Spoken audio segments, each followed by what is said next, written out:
Bismillahirrahmanirrahim. Assalamualaikum warahmatullahi wabarakatuh. Waalaikumsalam Waalaikumsalam warahmatullahi warahmatullahi wabarakatuh. wabarakatuh. Warahmatullahi wabarakatuh. Suara terdengar jelas? Waalaikumsalam warahmatullahi wabarakatuh. Suara terdengar jelas? Aman ya? Oke, nanti misalkan suara saya tidak terdengar,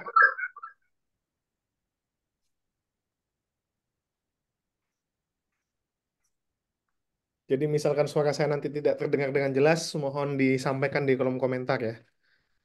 Oke, kita akan lanjut materi pertemuan kita yang kelima ya. Jadi eh, ini adalah pertemuan terakhir dengan saya untuk mekanika, teman-teman. Minggu depan sudah ganti dosen ya, yakni Pak Arif begitu. Dan di pertemuan ini kita akan melanjutkan gerak dua dimensi dan juga di gerak relatif ya. Oke, kita mulai. Nah, sebagaimana teman-teman sudah disimulasikan lewat tugas ya, bahwa eh, gerak yang sebenarnya itu agak sedikit berbeda ya dengan gerak yang dihitung secara persamaan ya. Nah, kenapa terjadi perbedaan pada kondisi sebenarnya itu ada hambatan udara, teman-teman ya. Dan itu nilainya seperti gaya gesek begitu ya. Atau vektornya seperti gaya gesek karena dia berlawanan arah terhadap arah geraknya. Jadi misalkan ini ada bola yang dia jatuhnya ke bawah, maka ada gaya hambat udara yang disebut juga dengan drag force ya, yang arahnya ke atas. Dari sinilah kemudian kita bisa menyimpulkan bahwa peluru ya yang dijatuhkan dari eh, ketinggian yang sangat tinggi, misalkan teman-teman naik pesawat gitu ya, terus buka jendela ya meskipun dilarang misalkan ya, asumsikan ya, kemudian menjatuhkan peluru begitu ya, maka kan seharusnya kecepatan peluru ya, nah kecepatan peluru VT kuadrat sama dengan V0 kuadrat tambah 2AS ya, bahwa VT sama dengan kalau V0-nya itu 0 ya, sama dengan 2AS ya. Maka VT sama dengan akar 2AS. Nah, harusnya ya kalau dia jatuhkan dari atas, kan A-nya sama dengan G ya. Akar 2GS ya. Semakin tinggi S-nya atau di sini ketinggiannya ya, atau akar 2GH ya. Nah, VT-nya, maka semakin tinggi H-nya, semakin tinggi nilai ketinggiannya ya, semakin besar ketinggiannya, maka harusnya VT-nya juga semakin besar. Maka kalau kita jatuhkan dari tempat yang sangat jauh, maka VT-nya akan sangat besar. Nah, ternyata hal ini tidak bisa terjadi, teman-teman ya. Karena VT ini dia akan mencapai nilai maksimum ya, yang disebut dengan kecepatan terminal. Nah, disebut juga dengan terminal velocity. Nah, ini kecepatan terminal itu adalah kecepatan maksimal yang diizinkan ketika benda itu jatuh bebas ya, kecepatan terminal atau terminal velocity bahasa Inggrisnya ya. Nah, ini jadi peluru itu nanti dia punya kecepatan maksimal katakanlah 140 km per jam ya. Nah, atau 140 meter per second. Dia nggak bisa lebih tinggi dari kecepatan terminal ini karena dipengaruhi oleh hambatan udara. Nah, itulah kenapa kemudian eh, kucing yang jatuh, nah dia juga punya kecepatan terminal, teman-teman ya. Sehingga kucing bisa kalau kucing itu jatuh dari ketinggian. Nah, kita tonton sebentar. Ada yang bocor suaranya. Saya mute ya. Oke. Nah, ini kita tonton dulu videonya, teman-teman ya. Terkait dengan pengaruh hambatan udara.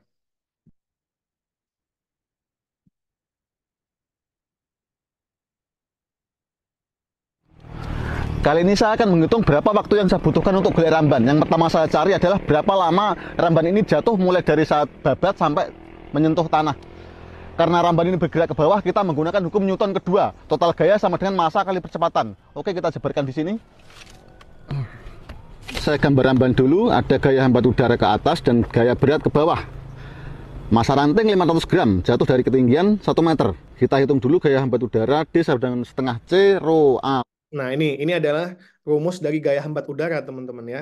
Di mana gaya hambat udara itu disimbolkan dengan D atau drag force yang besarnya adalah setengah C rho AV kuadrat. Nah, V ini adalah kecepatan terminalnya. Jadi kalau benda itu jatuh ke bawah, nah dia akan mencapai kecepatan terminal ini. Dia nggak bisa lebih tinggi daripada kecepatan terminalnya ya. Nah, kita lanjutkan ya. V kuadrat, di mana C adalah koefisien hambatan yang bergantung geometri ramban, Rho adalah massa jenis udara, A adalah luas penampang ramban, dan Kalau teman-teman lihat di simulasi parabola kemarin, ada altitude atau ketinggiannya. Nah, itu menentukan rho, massa jenis udara. Karena kan ketika ketinggian suatu permukaan berbeda, massa jenisnya juga berbeda juga ya. Nah, V adalah kecepatan. Karena C, Rho, dan A relatif tidak berubah, maka bisa disederhanakan menjadi D sama dengan BV kuadrat. tadi karena Selanjutnya, untuk menghitung durasi jatuhnya ramban, maka perlu diurai dalam bentuk. tadi karena disimulkan dengan B ya. Jadi geometrinya ketika ramban itu ranting itu jatuh ya, dia tidak mengalami perubahan teman-teman. Ya diasumsikan tidak merotasi aja jatuh aja gitu ya. Tidak ada perubahan sehingga bisa kita jadikan B saja ya. Turunan terhadap waktu. Untuk mendapatkan nilai T, maka perlu diselesaikan dengan metode integral. T sama dengan akar M per GB, arcus kosinus hiperbolik, E HB per M. Oke, kita hitung dulu.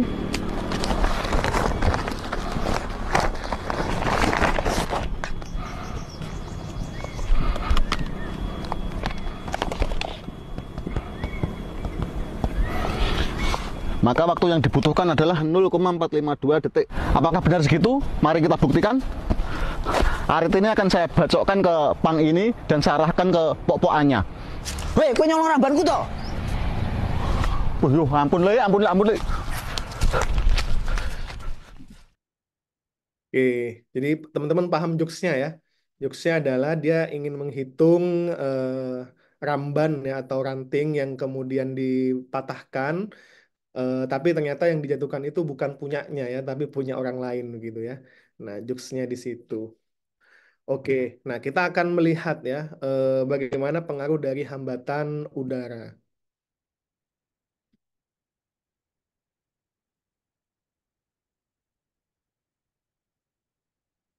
Sebentar. Share-nya yang ini berarti. Oke. Nah, jadi ini lebih detail ya dari yang tadi. Jadi pertama dalam apapun ya, terutama mekanika, teman-teman perlu menggambar diagram gaya ya. Nah, ada gaya berat di situ mg, kemudian ada gaya hambat udara tadi yang D sama dengan setengah rho A, V dan seterusnya ya. Dan arah jatuh ranting. Ingat bahwa gaya hambat udara itu seperti gaya gesek teman-teman ya. Arahnya itu berlawanan dengan arah gerak benda. Jadi kalau misalkan geraknya ke atas, maka gaya hambat udaranya ke bawah ya, berlawanan. Oke, kemudian menentukan persamaan yang tepat ya, sigma F sama dengan MA. Nah, di sini berdasarkan arah geraknya ada gaya berat ya, dikurangi dengan gaya hambat udara sama dengan MA. Atau MG min D sama dengan MA. Nah, ini parameter-parameternya, di mana D-nya adalah setengah C rho AV kuadrat ya. Nah, nanti kecepatan terminal itu ini, V kuadrat yang muncul di sini ya, itu disebut dengan kecepatan terminalnya ya. Nah, kita susun ya sedemikian rupa ya. Karena C, rho, dan A ini tidak berubah ya.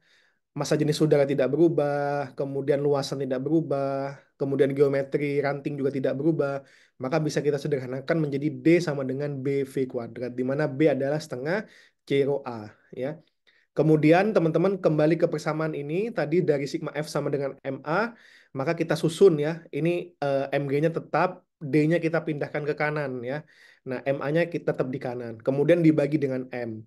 Maka menjadi G sama dengan A ya. Nah, ini sudah dibagi M ya. MA dibagi M itu sama dengan A. Kemudian ini BV, BV kuadrat per M.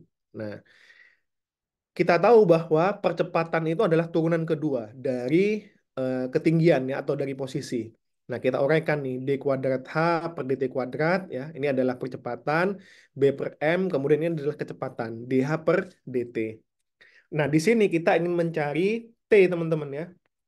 Nah, padahal T-nya itu melekat pada turunan kedua dan turunan pertama ya. Nah, bagaimana caranya menyelesaikan? Dengan cara diintegralkan ya. Nah, dengan cara diintegralkan ini nanti kita bisa memisahkan bagaimana T-nya. Nah, ini nanti akan teman-teman pelajari ya di kalkulus bagaimana mengintegralkan persamaan orde 2 ini. Nah, ini saya skip saja sehingga ya. Nah, ini dengan metode integral ya. Nah, kita memperoleh besarnya T ya, itu sama dengan akar M per GB ya. Arkes ya. Nah, arkes itu inverse teman-teman ya, cosinus hiperbolik. Nah, jadi mungkin teman-teman di SMA pernah tahu ada fungsi hiperbolik ya. Nah, itu muncul sebagai solusi dari persamaan integral teman-teman ya.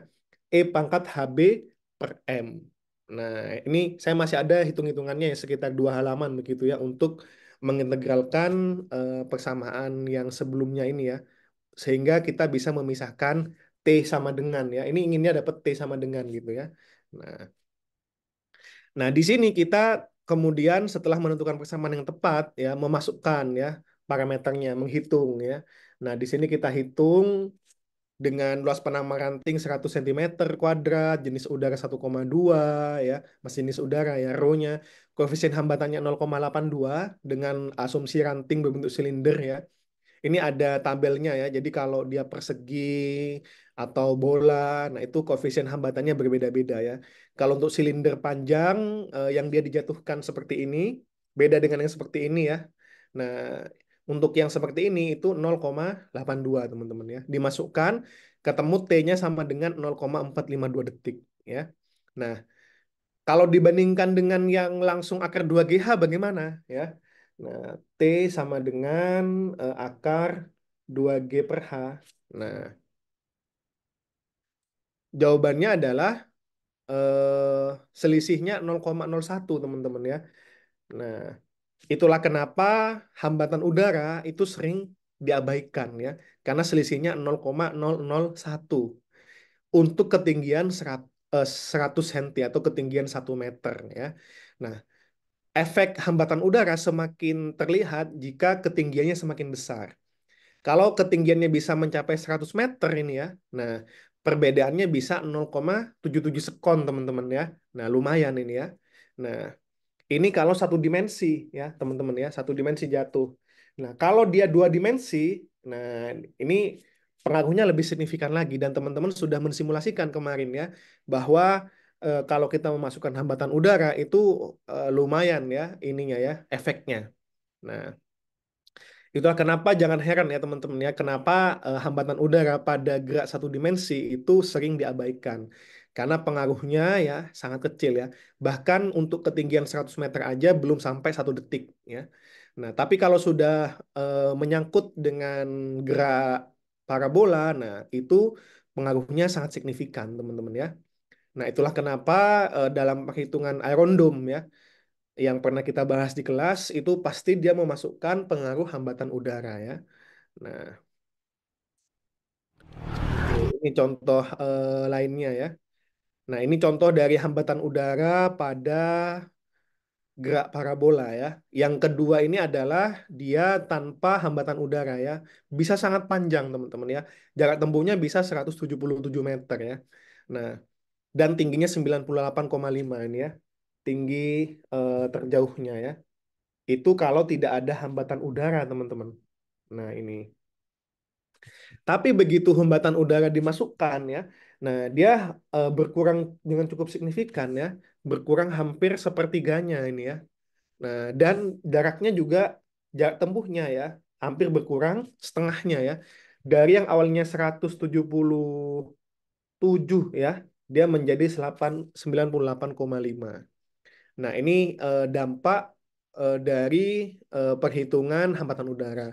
Jadi kalau misalkan nanti teman-teman ikut Gamma Force ya, yang roket itu ya dari Fakultas Teknik atau ikut kompetisi terkait roket ya, ada Komurindo. Nah, maka hambatan udara itu penting untuk dihitung ya, supaya teman-teman tahu begitu ya, dan tepat sasaran. Nah, ini teman-teman bisa mensimulasikan ya di pad ini ya. Nah, ini bagus ya dari Colorado, kampusnya yang bikin. Nah, teman-teman bisa bereksperimen di sini. Nah, ini kemarin ya. Kalau kita tidak memasukkan hambatan udara, teman-teman ya, mau sebesar apapun bendanya, itu akan jatuh di titik yang sama ya. Nah, misalkan saya melempar mobil ya. Mobil dengan massa 2000 kilo, diameternya katakanlah 3 meter ya. Nah, kita lemparkan ya. Nah, dia jatuh di sini ya. Kita ganti mobil dengan eh, bola ya. Nah, kalau dia mengabaikan hambatan udara, apa yang terjadi teman-teman kira-kira? Akan jatuh di tempat yang sama ya. Nah, ini bolanya nggak kelihatan ya, karena dari saking kecilnya ya. Atau eh, ini aja labu ya, pumpkin ya.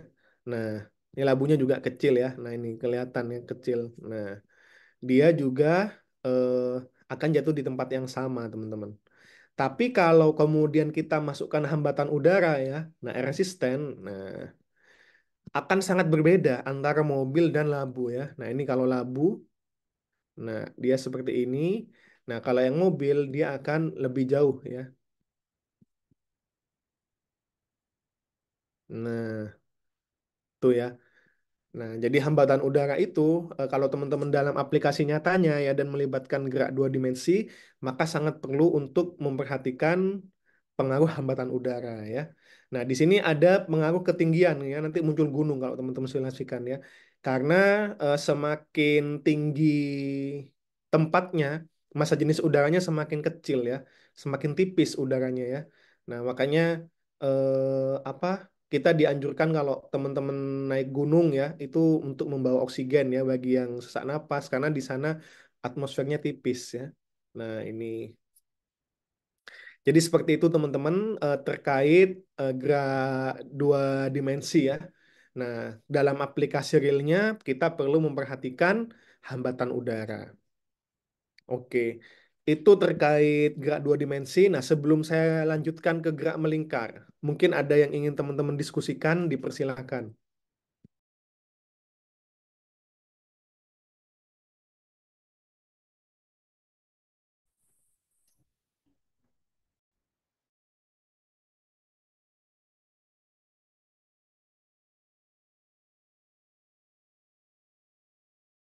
Oke, belum ada ya.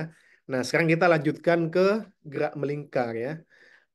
Nah, pada gerak melingkar ya, eh, diasumsikan misalkan, ini saya ubah dulu ya.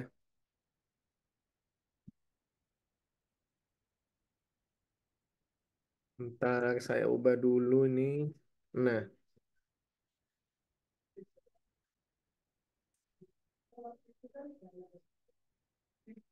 oke. Nah, dalam gerak melingkar ya, misalkan ada suatu benda itu dia bergerak dengan kecepatan v ya, kecepatan konstan ya. Nah, meskipun benda itu bergerak dalam kecepatan konstan, tapi dalam gerak melingkar itu ada percepatannya, teman-teman ya. Nah, pertanyaannya, kok bisa ya? Mengapa ya? Mengapa V konstan? Nah, mengapa V konstan pada gerak melingkar ya bisa menimbulkan percepatan? Nah, padahal kita tahu bahwa di rumus percepatan itu A sama dengan VT min V0 per T ya. Nah, jadi misalkan VT-nya itu sama ya.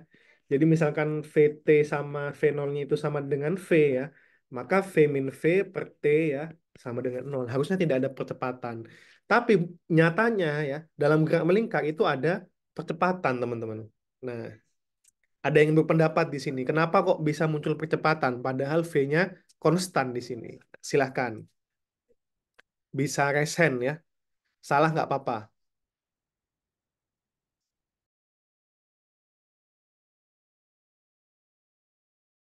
Oke, silahkan Mas Tegar ya. Izin menjawab, Pak.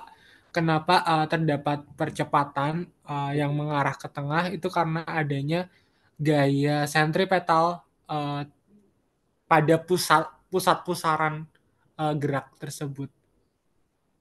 Oke, nah ini nanti melanjut ya ke berikutnya ya. Apa itu gaya sentrimetal?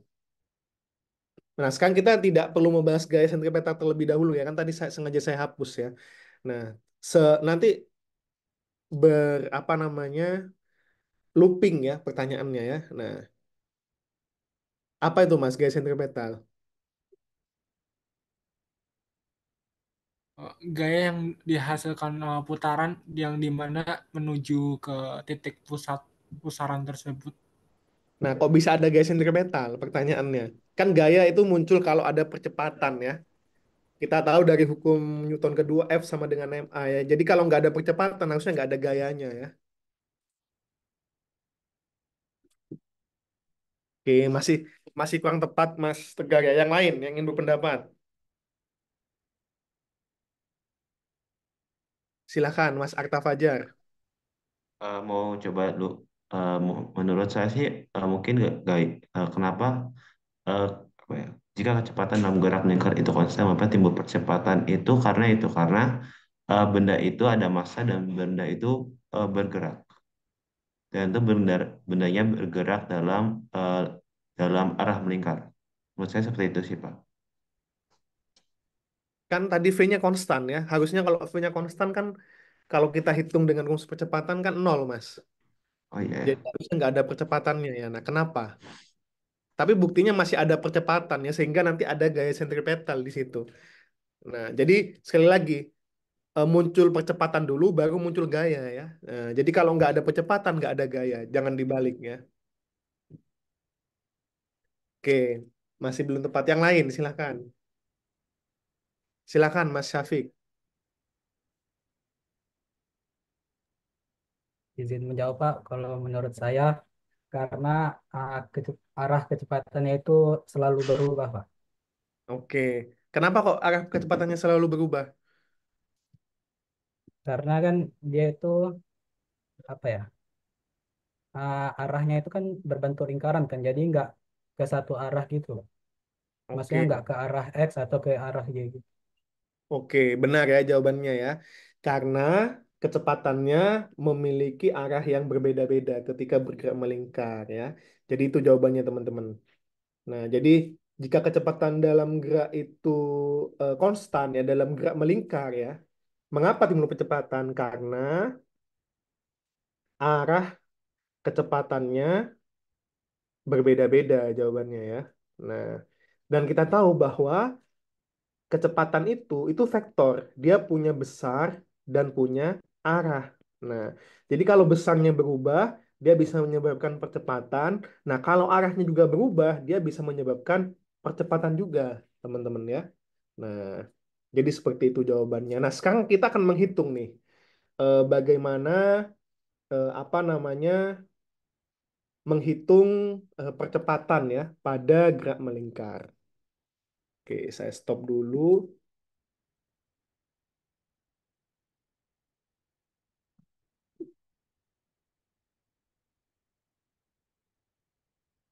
Oke, langkah yang pertama adalah pertama kita perlu menggambar lingkarannya, teman-teman ya. Nah, jadi ini misalkan katakanlah ini titik P ya. Ini titik P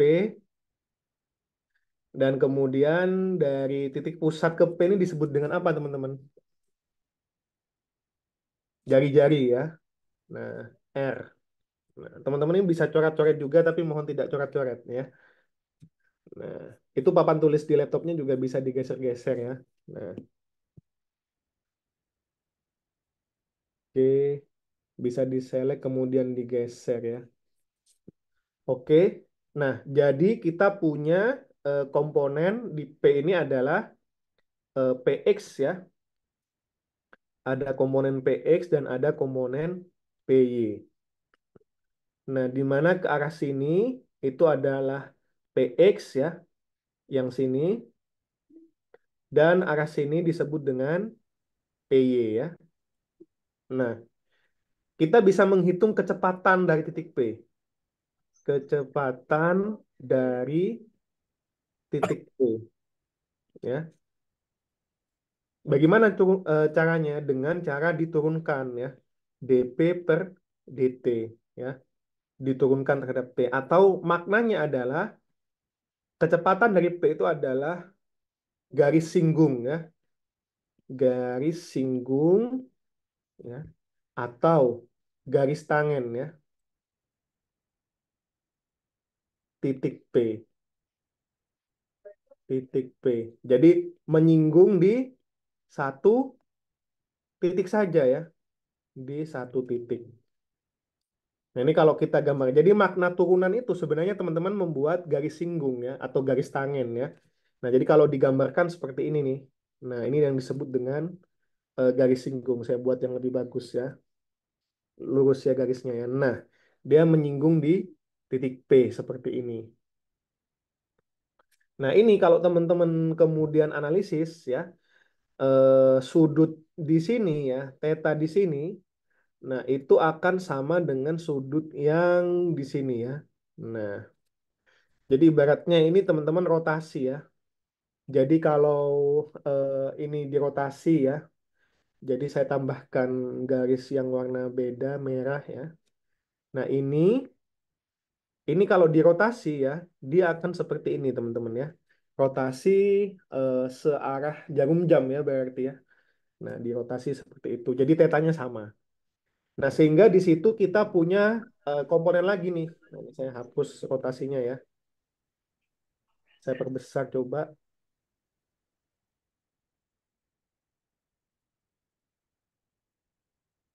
Oke,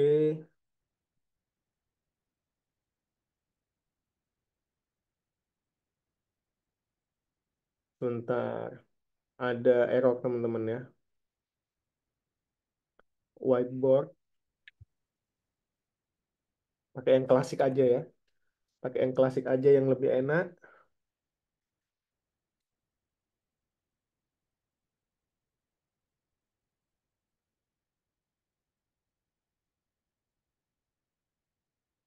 Nah, ini tadi kita P ya. Kemudian ini R. Kemudian ini adalah PY ya. Dan ini adalah PX ya. Nah, kemudian tadi kecepatan itu adalah garis singgung, teman-teman ya. Nah, di sini. Nah, sudut di sini theta itu tadi sama dengan sudut yang di sini juga theta ya. Nah, dia punya kemudian ini sumbu X ya, ini sumbu Y ya. Nah, dia punya seperti ini, teman-teman. Nah, ini adalah V-nya ya. Berarti ini adalah VY ya. Ini adalah VX ya. Nah, jadi vektor V-nya itu adalah VXI plus VYJ. Nah, kita lihat ya. VX-nya itu mengarah kemana teman-teman VX-nya ini ya. Nah, ini VX-nya. Saya coba gunakan dengan warna yang beda ya. Nah, ini VX-nya nih. Yang biru ini ya. Dia mengarah kemana? Ketikkan di kolom komentar.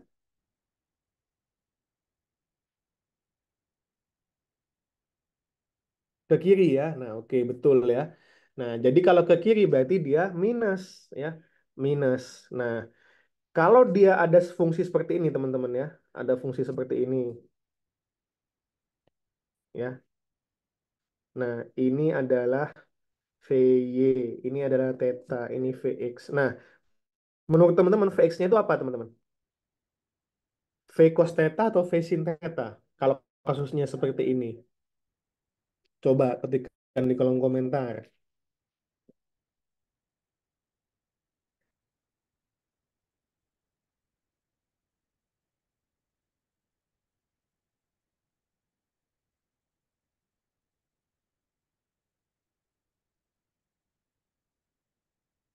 Nah, ini VX-nya apa tadi?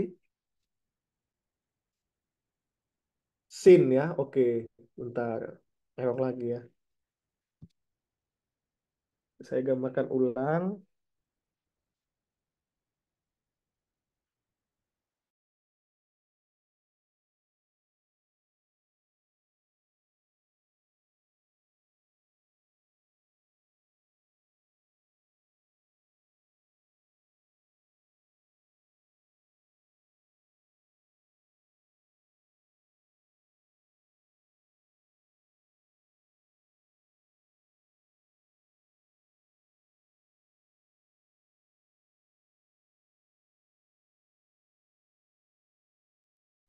Oke, saya terlempar ya barusannya ada gangguan sinyal. Nah, kita kembali lagi ini V-nya tadi di sini ya.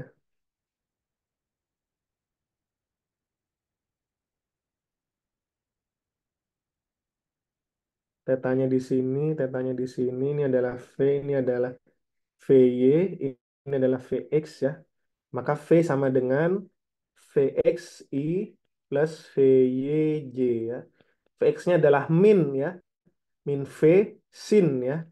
Theta I ya. Plus V-nya kemana? Ke atas ya V-nya ya.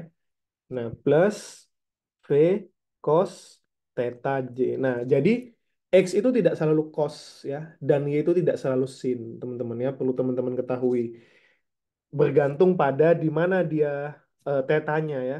Nah, kalau dia tetanya di sini ya, maka yang VY-nya itu cos ya. Nah, yang kalau di sini berarti dia sin, VX-nya sin. Jadi tidak selalu X itu cos dan Y itu sin ya. Bisa jadi Y itu cos ya, bisa jadi X itu sin gitu, bergantung pada tetanya ya. Sampai sini paham ya. Oke, terus kita lihat ya bahwa sin theta itu teman-teman ya. Nah, kita lihat nih. Sin theta itu adalah, nah, ini adalah P tadi ya. Ini adalah P. Ini adalah PX ya. Ini adalah PY. Nah, sin theta itu apa teman-teman? Depan per miring ya. Berarti PY per R ya. Nah, kalau cos theta samping per miring PX per R. Maka bisa kita masukkan ke sini nih. Min V kalikan PY per R ya. I plus V kalikan PX per R J. Nah, ini adalah kecepatannya teman-teman ya. Nah, kita akan bertanya percepatan kan, percepatan. Percepatan itu adalah turunan dari dV per dt ya. Maka sama dengan, nah, kira-kira teman-teman, apakah dari V kemudian P dan R, nah, mana yang kira-kira berubah terhadap waktu teman-teman? Kita tahu bahwa V-nya tadi konstan ya, maka dia tidak berubah terhadap waktu. Kemudian dia bergerak melingkar pada jari-jari yang sama ya, maka dia juga tidak berubah terhadap waktu. Satu-satunya yang berubah terhadap waktu adalah titik P-nya saja ya. Maka bisa kita tuliskan min V per R ya, D PY per DT I ya, plus V per R ya, dpx per dt J. Nah, coba sambil dipahami ya teman-teman ya. Pelan-pelan sambil dipahami.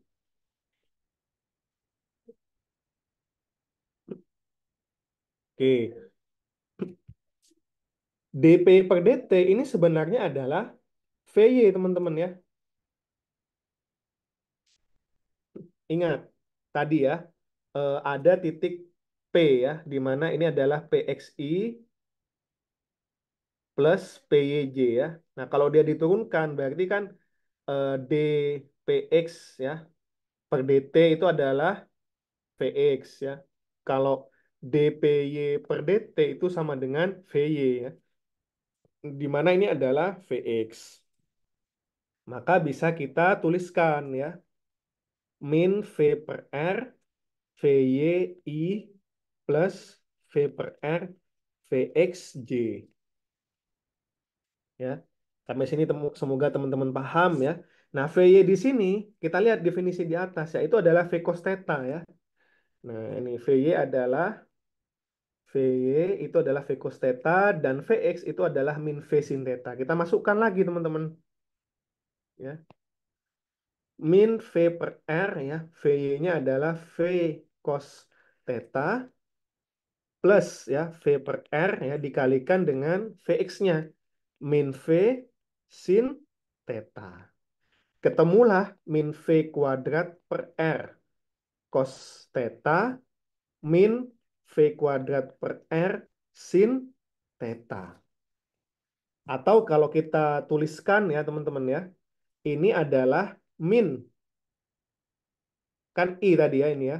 Ini J ya masih ya. Ini I, ini J ya. Ini adalah min AX I min AY J ya. Nah, jadi besarnya percepatannya ya. Nah, ini dengan cara yang sama tapi menuliskan percepatannya ya. Ini titik P, maka dia arahnya adalah ke bawah ya, yang X-nya ke kiri ya. Ini adalah min AX, nah ini adalah min AY.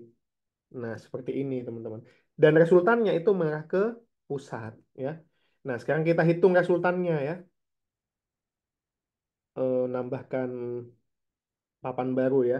Nah, tadi kita peroleh bahwa A itu adalah min V kuadrat per R cos theta I min V kuadrat per R sin theta J ya.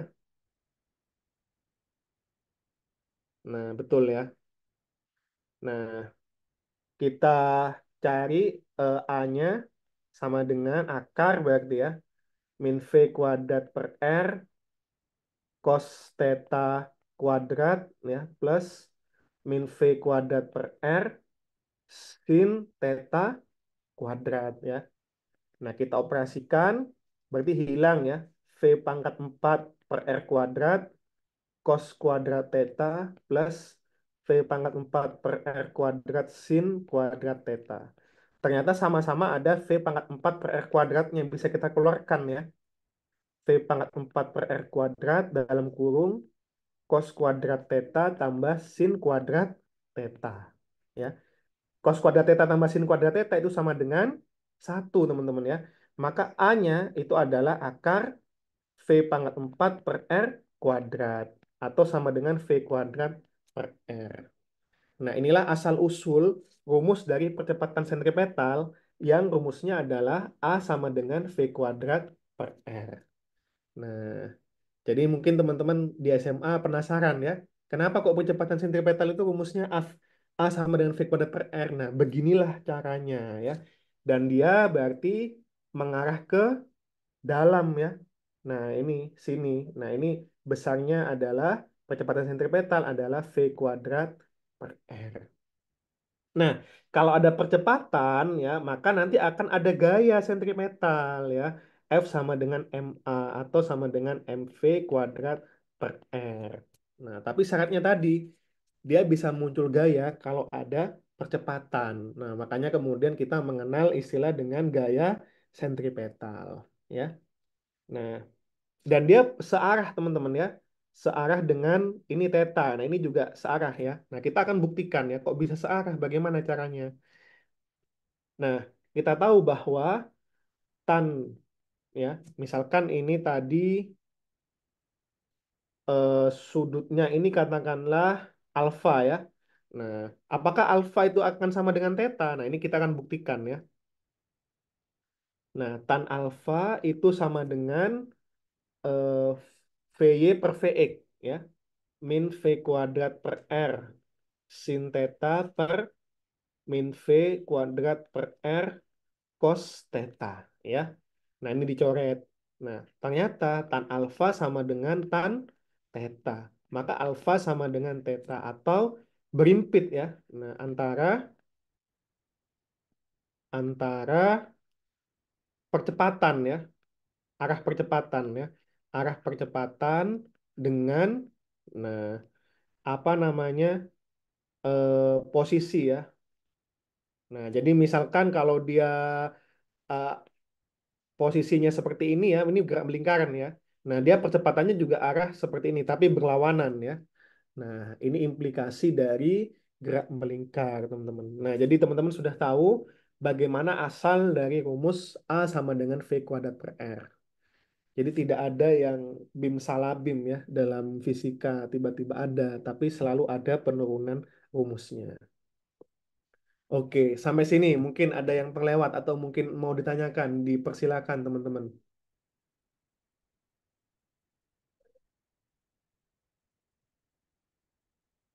Permisi Pak, boleh kembali ke slide sebelumnya? Ya,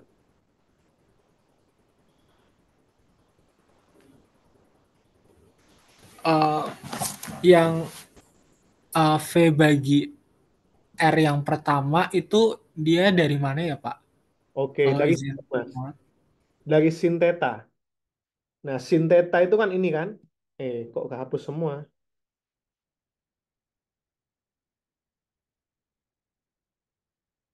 Oke, kan sin theta di sini kan. Nah, ini adalah eh, PY, ini adalah PX ya. Sorry, ini adalah PX, ini adalah R. Maka sin theta itu adalah depan per miring. PY per R, Mas. Seperti itu.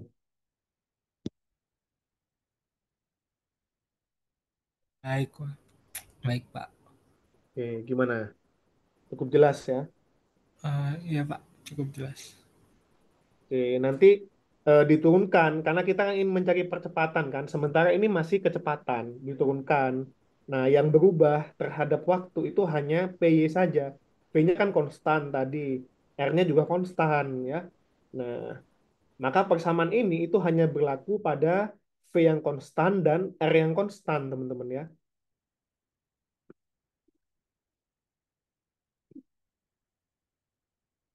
Oke. Nah, jadi dengan cara gerak melingkar ya, kita bisa mendapatkan percepatan berapapun yang kita inginkan ya. Nah, jadi dengan cara meningkatkan kecepatan atau mengurangi jari-jari ya. Nah, kita bisa memperoleh percepatan yang kita inginkan. Itulah kenapa eh, ada fenomena pemercepat gravitasi dan dia bentuknya adalah lingkaran ya. Nah, kita akan nonton videonya dulu ya.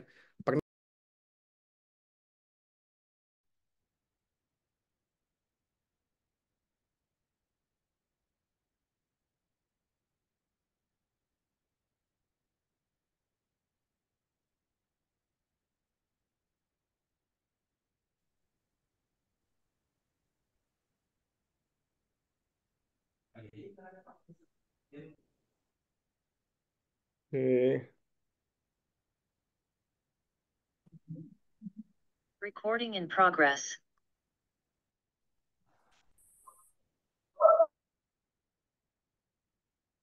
Recording in progress.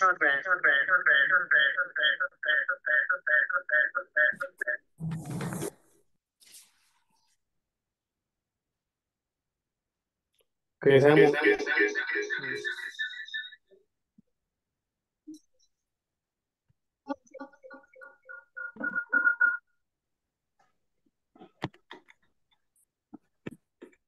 Oke, mohon maaf teman-teman ya. Tadi saya mau share screen tapi malah ke klik end meeting ya. Oke.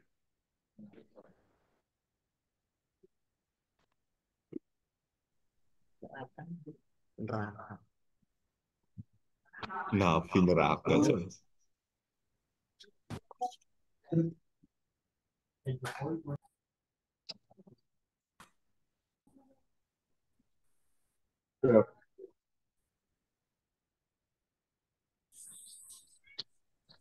Nah, ini ya.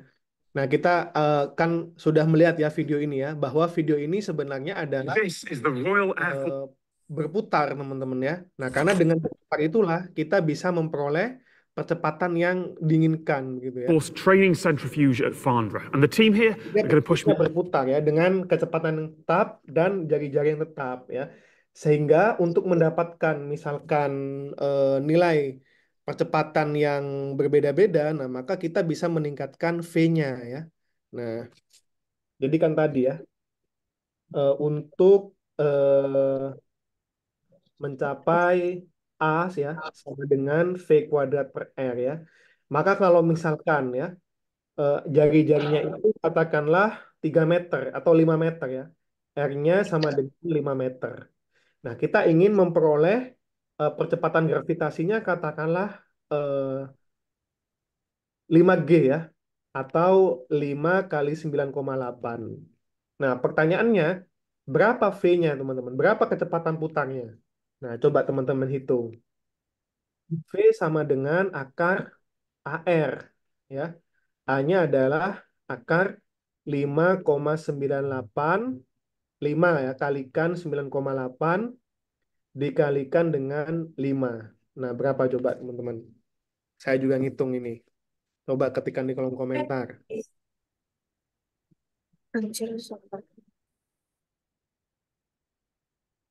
Ada yang sudah ketemu?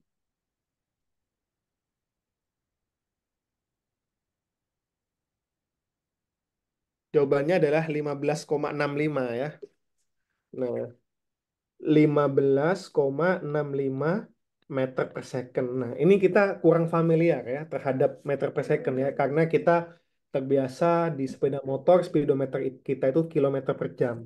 Coba ubah 15,65 ini ke kilometer per jam, Mas Mak ya. 65 meter per second ya, diubah ke kilometer per jam ya.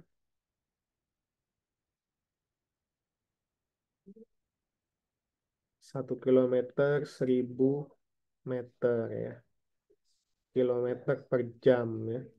1 jam itu 3600 second ya.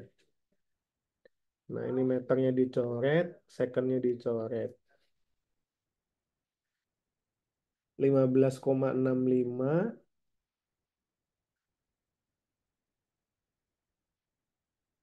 56 ya. Kalikan 3600 dibagi 1000 ya. Nah, 56,34 ya. Oke, betul ya. Atau kira-kira 60 kilometer per jam lah. Teman-teman kalau naik sepeda motor kan sering sekali ya 60 kilometer per jam ya. Nah, 60 kilometer per jam kalau teman-teman gerak melingkar itu bisa menghasilkan percepatan 5G teman-teman ya. Dan di atas 4G manusia itu sudah bisa hilang kesadaran ya. Nah, kalau astronot itu bisa sampai 9G teman-teman ya. Nah, jadi kita bisa kemudian memperoleh percepatan yang kita inginkan dengan merubah kecepatan ya. Nah, ini aplikasinya ya. Nah, sehingga jadilah video yang kemarin sudah kita tonton ya di kelas ya. As far as they are allowed to push a civilian. Oke, nah itu aplikasinya ya. Kita kembali ke materi. Oh ya, saya mau memberitahu bahwa saya mengambil online ini karena ada alokasi ya 40% untuk melaksanakan online. Atau kalau 14 pertemuan itu 4 pertemuan bisa online ya. Nah, ini kita sudah 5 pertemuan, belum ada sama sekali yang online, maka di pertemuan kelima inilah kemudian kita laksanakan online ya. Oke, jadi teman-teman sudah tahu mengapa timbul percepatan karena arahnya berbeda-beda ya. Karena oh, ini warna putih ya. Karena arahnya berbeda. Beda. Kemudian kita tadi sudah menghitung percepatannya adalah V kuadrat per R ya. Nah, kalau waktunya, periodenya bagaimana? Nah, dari rumus V sama dengan S per T ya. Di mana T sama dengan S per V. Atau S-nya adalah keliling lingkaran teman-teman ya. 2pi R per V ya. Nah, ini adalah periode dari putarannya ya, 2pi R per V. Kita belum sempat ke gayanya ya, karena gaya itu nanti di pertemuan berikutnya teman-temannya dengan dosen lain. Oke. Untuk gerak melingkar, teman-teman, apakah ada pertanyaan?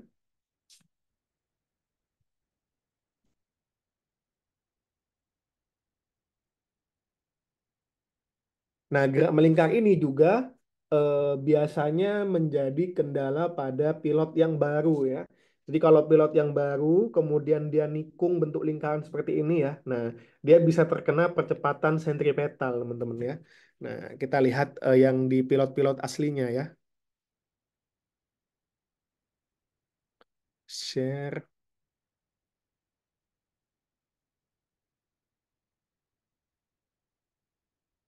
Hmm, nggak ada. Oh, ini ya.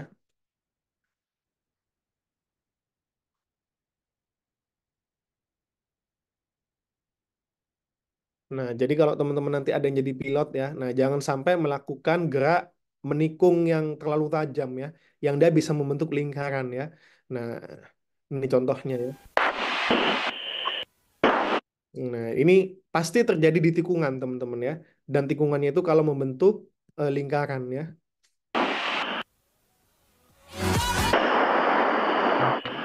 Dia karena gravitasi yang sangat tinggi, dia bisa hilang kesadaran ya. Nah, kalau dia terus gerakannya melingkar, wah bisa lama ya hilang kesadarannya. Tapi kalau dia segera lepas ya.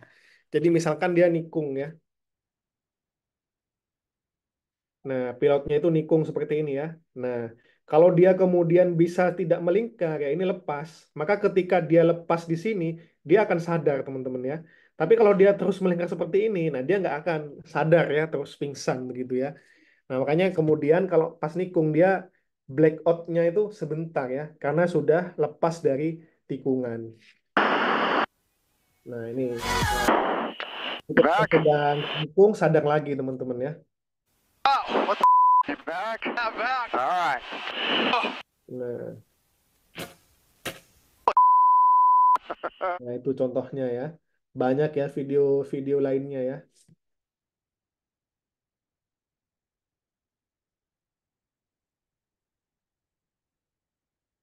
Nah, ini juga. Jadi syaratnya harus melingkar ya.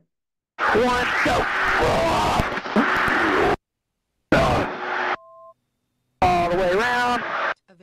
Looking for the recovery gate and boom, right through the gate. 3, 2, 1, go. Oke, jadi karena pengaruh lingkaran itulah kemudian bisa hilang kesadaran teman-teman ya. Nah, ini. Maka kita kalau naik pesawat tadi ya, rumusnya adalah A sama dengan V kuadrat per R. Sebisa mungkin R-nya ini tidak terlalu kecil teman-teman ya, tidak terlalu tajam gitu. Enggak banyak. Oke, masih ada yang bocor suaranya. Ngapain? Di silent teman-teman. Kerjain malam ini. Iya, aku kira-kira paling nggak tidur jam 2 gitu. Pokoknya selesai malam.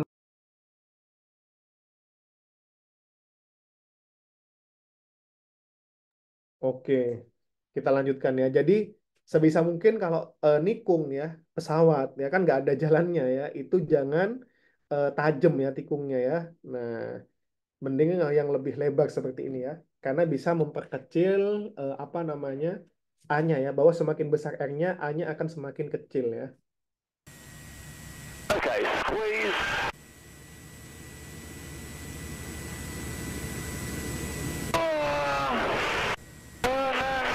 Ini jadi ketika nikung itu pasti akan hilang kesadaran ya. Kalau sudah nggak nikung lagi, sudah lepas dari tikungannya ini, nah sudah jalan lagi, maka dia sudah kembali ke sadar ya. Oke, seperti itu teman-teman ya. Dan inilah kenapa banyak pemercepat itu bentuknya lingkaran ya. Misalkan CERN ya. Nah, itu bentuknya lingkaran untuk mendapatkan percepatan yang kita inginkan ya dengan gerak melingkar ya. Nah, yang dipercepat kalau di CERN itu adalah partikel ya. Dipercepat sampai inginnya mendekati kecepatan cahaya kemudian ditumbuhkan ya. Makanya kemudian bentuknya adalah lingkaran. Oke. Oke, itu terkait gerak melingkar, teman-teman. Silakan kalau ada pertanyaan.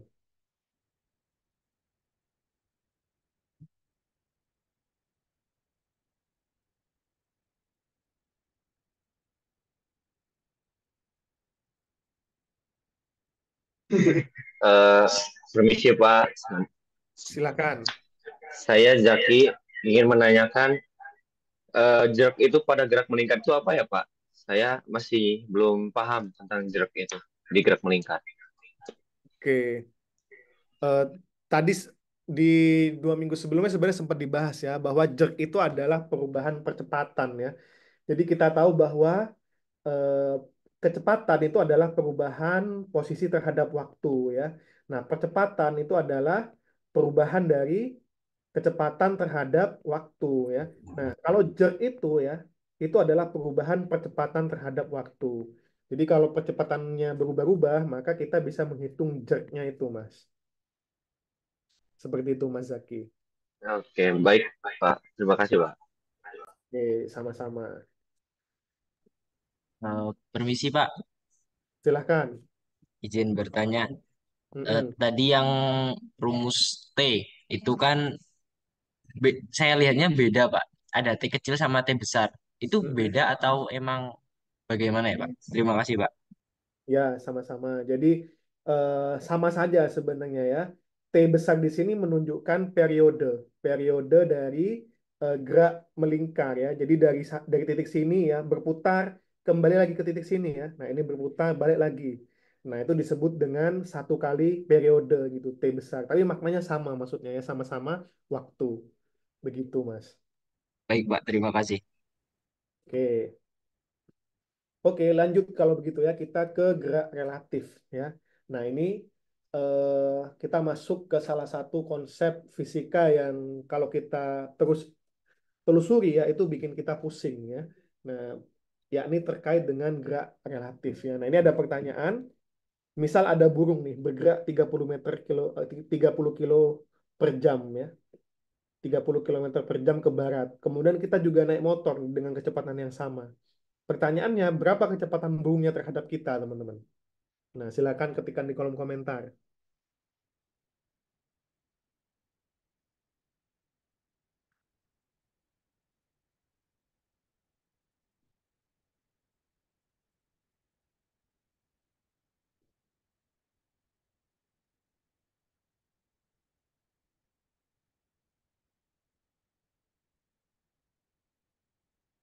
Gimana?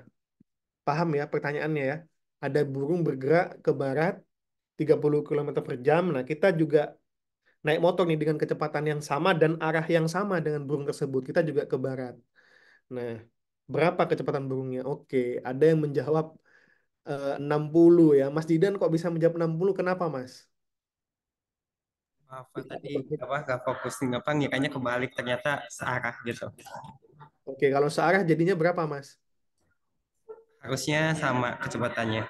Jadi apa ya kecepatan relatifnya nol. 0 ya. Oke, benar ya. Nah, jadi jawabannya adalah kecepatannya 0, teman-teman ya. Kalau searah, kalau berlawanan, teman-teman, bagaimana kalau berlawanan? Jadi berapa kecepatannya terhadap kita? Oke, kalau berlawanan ya, menjadi, nah ini barat, utara, timurnya kita nggak tahu ke kanan, ke kiri ya. Nah, anggap ini dia ke kanan ya. Nah, jadi 60 kilometer per jam ya. Nah, kalau terhadap orang yang diam ya, kalau kita diam misalkan ya, nah berapa?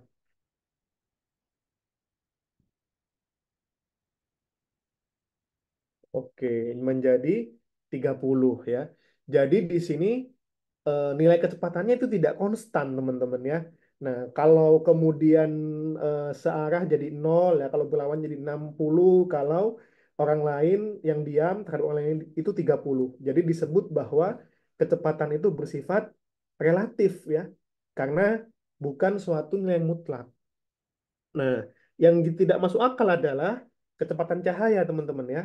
Nah, atau kecepatan cahaya. Nah, kecepatan cahaya ini ya, dia tidak peduli kita mau berlawanan, mau searah ya atau diam, dia selalu 300.000 ya, ini pembulatan ya, eh, kilometer per second ya, atau 300 juta ya. 300 juta ya, 300 juta betul ya. 300 juta meter per second, teman-teman ya. Nah, jadi ini salah satu topik di relativitas ya, di mana kecepatan cahaya itu konstan ya. Nah, karena kalau kita bisa melaju pada kecepatan cahaya ya, waktu atau kemudian ruang, nah itu sudah eh, tidak tidak seperti pada normalnya ya. Nah, ini yang menjadi landasan bagi relativitas ya, teori relativitas. Tapi kita nggak bahas ini ya, nggak masuk akal ya. Kok bisa kecepatan cahaya itu 300.000 meter per second konstan ya. Jadi mau kita searah, mau kita berlawanan ya, misalkan ada kita bisa melaju kecepatan cahaya ya 300.000 kilometer per jam. Kemudian ada cahaya lewat juga ya 300.000 kilometer per jam. Nah, bukan berarti kecepatan kita itu jadi 600.000. Nah, nggak bisa ini ya. Karena kecepatan cahayanya tetap 300 ribu kilometer, 300 juta ya. Sorry, bukan 300.000, 300 juta meter per second ya. Nah, oke, nah ini tidak kita bahas ya. Kalau teman-teman ingin melihat pembahasan lebih lanjut bisa cek di rumah editor ya. Nah, kita bahas yang kecepatannya itu jauh lebih rendah dibandingkan dengan kecepatan cahaya ya. Nah, di mana di sini ada searah berlawanan dan terhadap orang yang diam ya. Oke, jadi di sini bisa kita katakan bahwa kecepatan suatu objek itu bergantung pada kerangka acuan ya atau reference frame ya, reference point ya atau titik acuan ya. Nah, reference frame atau reference point sama aja ya. Nah, jadi berapa kecepatannya bergantung pada siapa yang mengukur dan mengamati kecepatan ya. Jelas kalau yang mengamati itu diam dengan yang mengamati itu bergerak akan didapatkan nilai kecepatan yang berbeda-beda ya, relatif. Ya. Nah, bagaimana kita merumuskannya? Nah, ini kita masuk ke pembahasan berikutnya ya. Misalkan di sini kita punya dua kerangka, teman-teman ya. Nah, ini ada Andi dengan kerangkanya A. Andi ini diam ya. Kecepatan V-nya 0 ya. Jadi diam. Dan ada Betty. Betty ini dia bergerak ya, menjauhi Andi. Bergerak ke kanan menjauhi Andi dengan kecepatan konstan, teman-teman ya. Nah, jadi kerangka B ini bergerak ya, konstan untuk mendekati titik P. Nah, P ini juga bergerak dengan konstan juga. P ini bergerak teman-teman. Nah, ini nggak tahu V-nya berapa ya. Nah, ini tidak dijelaskan. Nah, bisa bergerak ke kanan, bisa bergerak ke kiri. Makanya bagaimana merumuskan kerangkanya ya? Pertama ya. Nah, jadi dari titik P ya. Nah, ini XPA ya. Cara bacanya adalah titik X ya, titik P terhadap A ya. Nah, jadi titik P terhadap A itu sama dengan titik P terhadap B ya di sini. P terhadap B ditambah titik B terhadap A ya. Nah, atau kalau teman-teman ingin lebih mudah ya, ini depannya P, ini belakangnya A ya. Maka di sini depannya P, ini belakangnya A. Ini B-nya saling meniadakan ya ibaratnya ya, seperti konsep vektor teman-teman.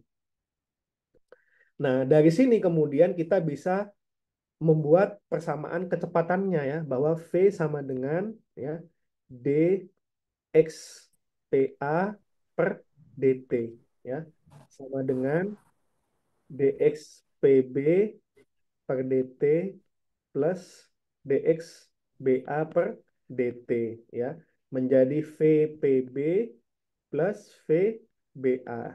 Ini adalah VPA. Nah, dari sini ya. Nah, kita dapatkan bahwa besarnya kecepatan P terhadap A itu sama dengan kecepatan P terhadap B ditambah kecepatan B terhadap A.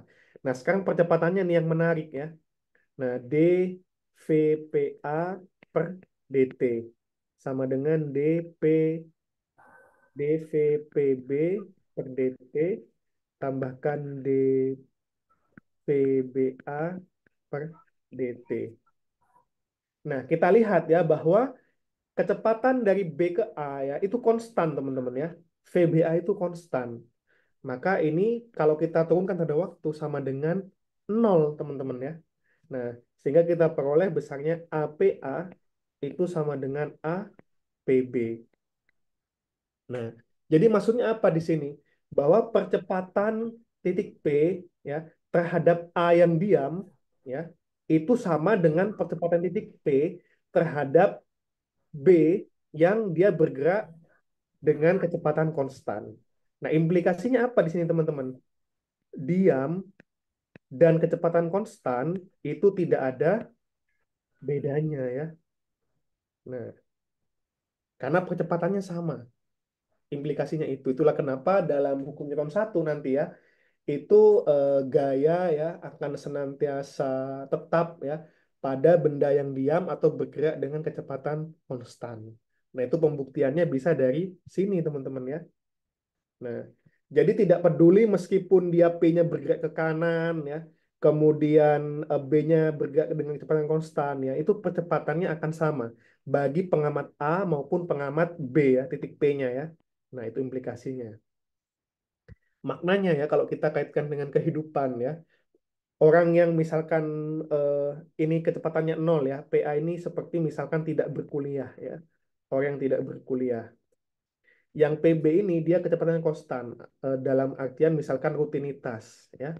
Nah, dia cuman kuliah pulang, ya nggak pernah ikut kompetisi, ya nggak pernah daftar beasiswa, misalkan nggak pernah ikut UKM, ya rutinitas saja pulang-pulang. Nah, itu kalau berdasarkan fisika itu tidak ada bedanya ya dengan yang tidak berkuliah ya, karena konstan tadi ya. Maka teman-teman supaya ada perbedaan, teman-teman ikutlah UKM, ya, ikutlah organisasi, ikutlah kompetisi dan lain sebagainya.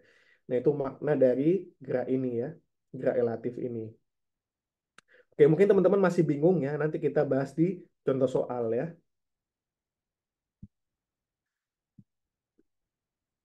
Nah, ini tadi sama ya. Kemudian penjelasannya, nah ini tadi ya. Pengamat pada kerangka acuan yang berbeda, bergerak pada kecepatan konstan relatif terhadap pengamat yang lain, akan mengukur percepatan objek yang nilainya sama ya. Jadi antara pengamat yang diam dengan pengamat yang bergerak dengan kecepatan konstan, itu mengukur percepatan P itu dengan nilai yang sama, teman-teman ya. Nah, sekali lagi mungkin masih bingung, perlu kita masuk ke contoh soal ya. Oke. Nah, ini contoh soalnya. Jika kecepatan Betty relatif terhadap Andi adalah konstan senilai 52 km per jam dan objek B, P, bergerak pada arah sumbu X negatif ya.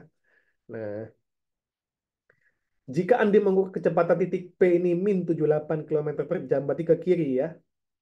Berapa kecepatan titik P yang diamati Betty? Nah, coba teman-teman hitung ya. Nah, saya beri waktu 5 detik ya untuk 5 menit, sorry. Untuk menghitung berapa A. Kalau sudah ketemu langsung tuliskan jawabannya di kolom komentar ya. Yang B juga berapa dan yang C juga berapa.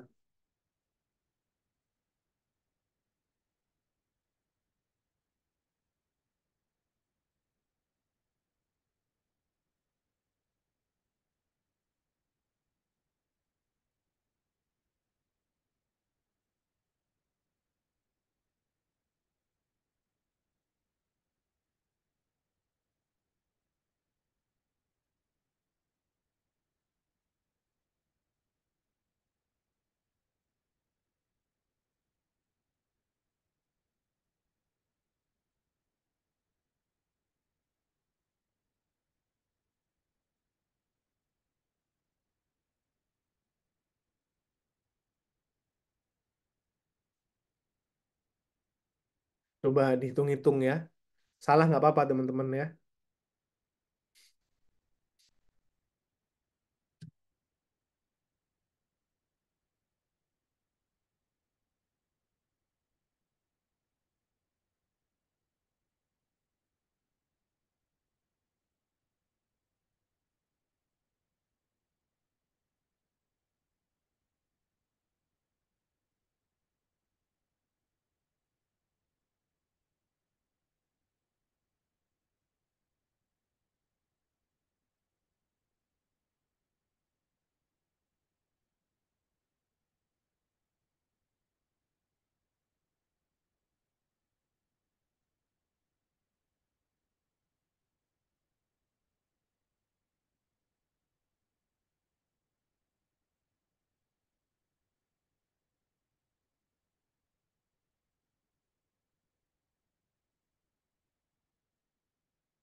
Oke, kita bahas ya.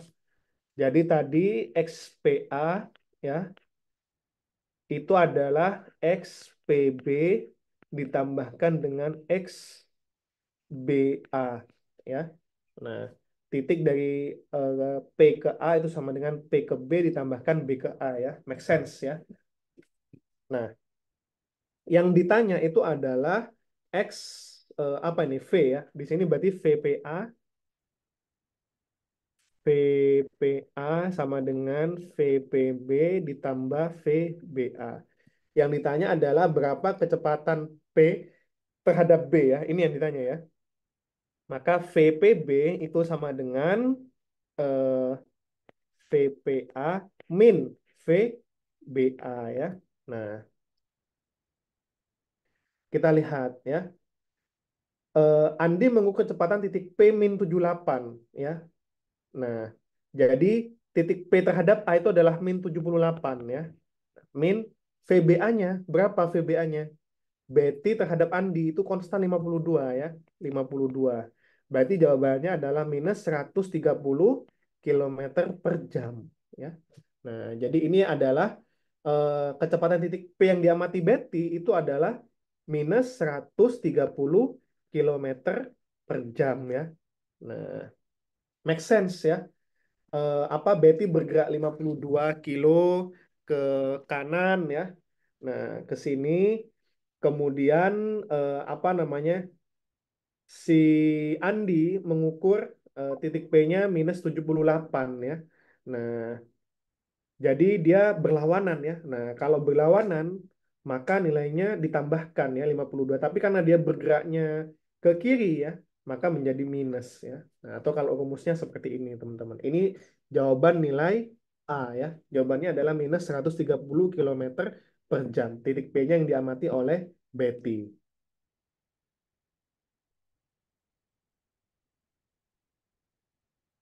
Oke, pertanyaan yang B. Jika titik P ini mengerem dan berhenti pada waktu 10 detik ya dengan percepatan konstan. Nah, berapa percepatan titik P terhadap Andi? Nah, coba teman-teman.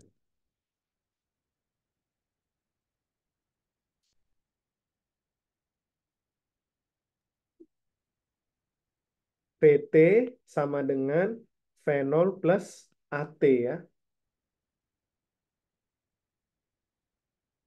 Nah, VT-nya itu adalah 0 ya, karena kan sampai diam ya, dan berhenti ya. Nah, V0-nya itu adalah minus 78 ya. Nah, Andi mengukur kecepatan di P ya terhadap dirinya ya, minus 78 plus AT, A-nya 10 ya. Maka A-nya itu adalah minus 7,8 ya, kilometer per nggak bisa ya, karena ini dalam bentuk detik ya, sementara ini dalam bentuk kilometer per jam ya. Maka kita ubah dulu ini. Minus 78 ini kita ubah dulu ke kilometer per jam ya. Kita ubah dulu ke meter per second ya. Nah, jadi minus 70, minus 78 kilometer per jam. Kita ubah ke meter per second ya.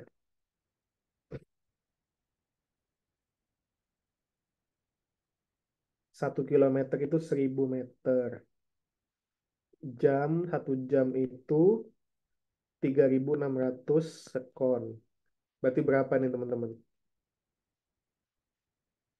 Ini coret ya. Jamnya juga coret ya.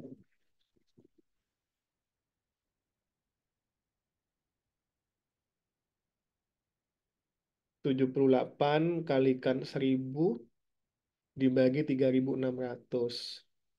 Nah, 21,6 ya. 21,6 meter per second. Nah, ini kita masukkan ke sini. Kita nggak bisa langsung karena satuannya detik, teman-teman ya. Nah, aku nggak mau dihapus. Saya ubah ya.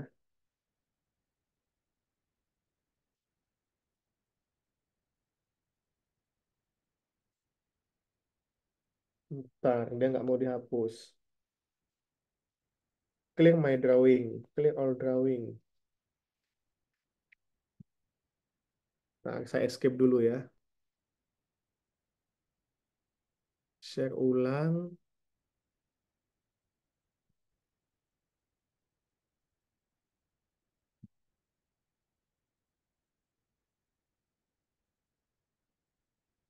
Share. Oke, ini ya. Tadi 21,6 ya. VT sama dengan V0 plus AT. VT-nya 0 ya, berhenti ya. V0-nya adalah 20, min 21 ya. Min 21,67 plus A kalikan 10. Maka A-nya adalah 2,167 ya, meter per second kuadrat ya. Nah, jadi percepatan titik P terhadap Andi itu adalah ini. Nah, pertanyaan yang C, berapa titik P terhadap Betty? Harusnya juga sama harusnya.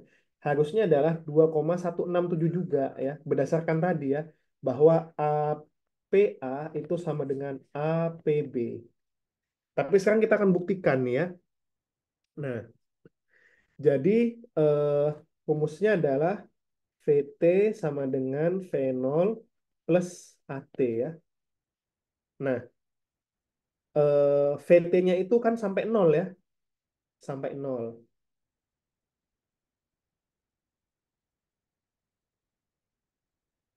Nah, kemudian V0-nya sekarang. P terhadap Betty ya.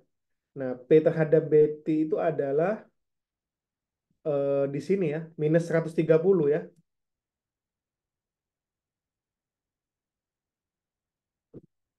Jadi tadi minus 130. Nah, tapi Betty-nya ini masih terus bergerak, teman-teman ya. Betty-nya ini masih terus bergerak ya, 52. Berarti di sini kita meninjaunya terhadap Betty ya.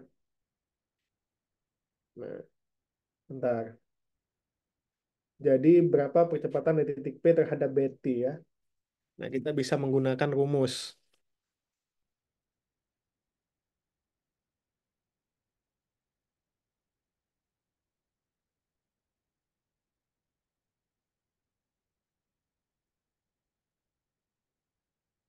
Nah, atau kalau teman-teman ada jawaban juga yang C, silahkan. Nah, jadi nggak saya terus yang kemudian menjawab ya.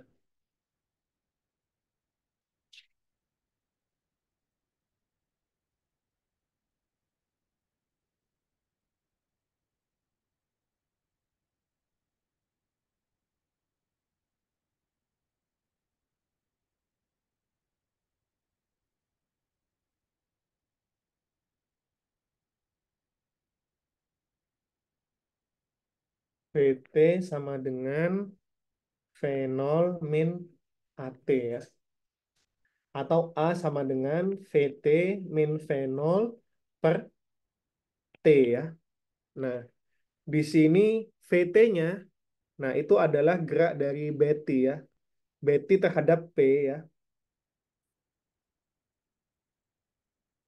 Nah, ini A yang terhadap Betty ya. PB ya. PB, APB ya. Maka ditinjau. Nah, jadi ketika apa namanya Betty itu bergerak ya. Jadi ini sudah berhenti nih titik P ya. Tapi Betty bergerak ke kanan 52 nih. Nah, maka yang dilihat Betty, P-nya ini dia diam atau bergerak, teman-teman. Misalkan teman-teman bergerak ke kanan 10 meter, melihat titik yang diam ya, kan P-nya berhenti ya. Nah, maka seolah-olah teman-teman itu melihat bahwa teman-teman yang diam, tapi P-nya ini yang bergerak ke kiri ya, dengan kecepatan minus 52 ya. Jadi dari perspektif relatif ya. Nah, jadi kalau teman-teman mengasumsikan sebagai Betty di sini, nah teman-teman melihat bahwa P ini yang bergerak ke arah kiri. Nah, ini seperti misalkan teman-teman ada di mobil ya atau ada di kereta melihat orang yang diam ya. Nah, tapi teman-teman bisa melihat bahwa seolah-olah orang itu yang bergerak ya, tapi teman-teman yang diam. Nah, ini gerak relatif ya. Jadi ketika Betty bergerak 52 ke kanan, nah dia mengamati P yang diam itu, dia bergerak minus 52 ke kiri ya. Maka kita tuliskan minus 52 ke kiri. Ya. Kemudian dikurangi dengan kecepatannya tadi, 130 ya. Minus 130. Nah, dibagi dengan 10. Nah, ini adalah min 52 plus 130 ya, sama dengan 78 ya. Nah, berarti sama ya, 78 kilometer per jam itu tadi adalah 21,67 atau menjadi 2,167 meter per second kuadrat ya. Nah, sama dengan yang tadi kita peroleh dari percepatan APA. Itu sama dengan APB. Di sini terbukti ya bahwa percepatan P terhadap A itu sama dengan percepatan P terhadap B, teman-teman ya. Nah, yang sering salah itu di sini ya. Nah, jadi karena dia melihat titik P ini sudah diam ya, sementara dia terus bergerak ya ke kanan, maka dia seolah-olah melihat P ini bergerak ke kiri ya. Nah, padahal P ini sebenarnya diam, tapi dirinya yang bergerak. Nah, tapi karena yang ditinjau adalah kecepatan P terhadap dirinya ya, maka kita menuliskan bahwa kecepatan P terhadap BT ini adalah minus 52, teman-teman ya. Oke, gimana? Nanti kalau belum paham bisa menyetel ini ya, rekamannya ya di YouTube ya. Nah, nanti saya akan upload rekamannya. Oke, kita lanjutkan. Nah, selain apa namanya satu dimensi, gerak relatif ini juga bisa dua dimensi ya. Syaratnya sama. Frame A ini harus dalam kondisi diam ya. V-nya ini 0. Nah, VB-nya ini dia bergerak dalam kecepatan konstan ya. Nah, dengan cara yang sama, kita peroleh bahwa VPA ini sama dengan VPB tambahkan VBA ya. Atau percepatan titik P terhadap A ya. Ini dilihat dari kerangka yang di sini, itu sama dengan kecepatan P terhadap kerangka yang di sini ya, PB ya. Nah, oke. Jadi nggak ada bedanya antara gerak relatif dua dimensi, satu dimensi ya. Nah, asalkan tadi frame A-nya syaratnya itu diam, dan frame B-nya itu bergerak dengan kecepatan konstan. Nah, ini aplikasinya seperti ini teman-teman. Contohnya ya, nah ini. Jadi di sini anginnya itu bergerak dengan kecepatan konstan, ya. Kemudian ada tanah yang dia diam, ya. Nah, coba teman-teman hitung di sini. Berapa besarnya kecepatan pesawat terhadap tanah, ya. Jadi yang diam itu adalah tanah, yang bergerak konstan itu adalah anginnya, ya. Nah, jadi kerangka satu tanah, kerangka kedua itu angin, dan titik P-nya itu adalah pesawatnya. Nah, coba teman-teman dikerjakan coret-coret. Saya beri waktu 5 menit. Yang sudah bisa menuliskan di kolom komentar.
Oke, kita bahas ya. Nah, jadi di sini ada pesawat yang inginnya dia itu bergerak ke timur ya. Nah, apa? Sorry, pesawatnya itu inginnya ke tenggara ya, ke tenggara. Tapi karena ada angin, dia bergerak ke timur ya. Nah, pesawat ini punya kecepatan 215 km per jam ya. diarahkan pada sudut theta ke arah tenggara terhadap timur. Ini ada tetanya ya. Nah, angin memiliki kecepatan terhadap tanah dengan kecepatan 65 km per jam ya. Nah, dengan arah 20 derajat ke timur laut ya. Nah, ini apa namanya? Anginnya ini ya 20 derajat. Berapa besarnya kecepatan pesawat terhadap tanah dan berapa nilai theta? Nah, ini kalau teman-teman lihat ya dan teman-teman rangkai eh ini itu ya kalau didempetkan itu nanti akan berbentuk segitiga teman-teman ya. Di mana ini adalah VPG ya. Jadi P itu adalah plane ya, atau pesawat, G itu adalah ground, dan W itu adalah wind ya, angin. Nah, VPG, kemudian ini adalah VPW ya, dan ini adalah VWG ya. Nah, jadi dia bentuk segitiga nih ya, segitiga siku-siku di sini. Nah, kita tahu bahwa VPG ya itu sama dengan VPW tambahkan VWG. Nah, tapi vektor teman-teman ya. Nah, ini vektor. Nah, karena di sini yang dicari adalah sisi miring dari segitiga, maka besarnya VPG itu adalah akar ya dari VPW kuadrat tambahkan VWG kuadrat. VPW-nya itu adalah pesawat terhadap angin itu 215 teman-teman ya, 215 kuadrat. VWG-nya angin terhadap tanah itu adalah 65 ya. Nah, 65 kuadrat sama dengan berapa ini teman-teman? Dihitung, saya juga ngitung ya.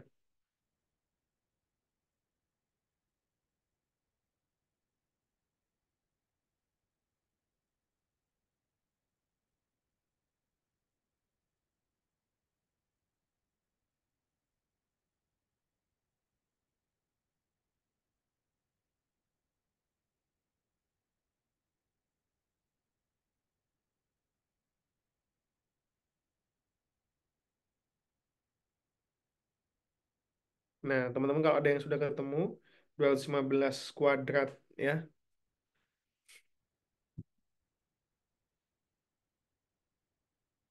sama dengan 225 ya. Nah, oke, betul ya, itu dibulatkan ya Mas Didan ya. 225 kilometer per jam ya. Nah, terus berapa nilai tetanya? Ya kita pakai tan ya. Tan teta ya. Nah, tan teta sama dengan V VY per VX ya. VWG 65 per 215 ya. Tetanya sama dengan 17,6 derajat ya. Nah,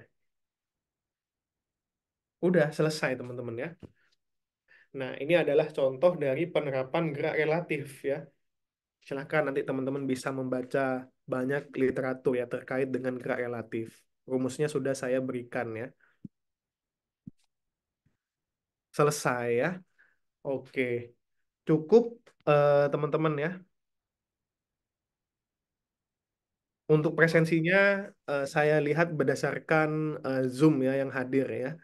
Nah, jadi teman-teman tidak perlu mengisikan presensi. Oke, itu untuk pertemuan kita. Nanti kita ketemu di mata kuliah lain ya. Oke, silakan kalau ada saya tutup.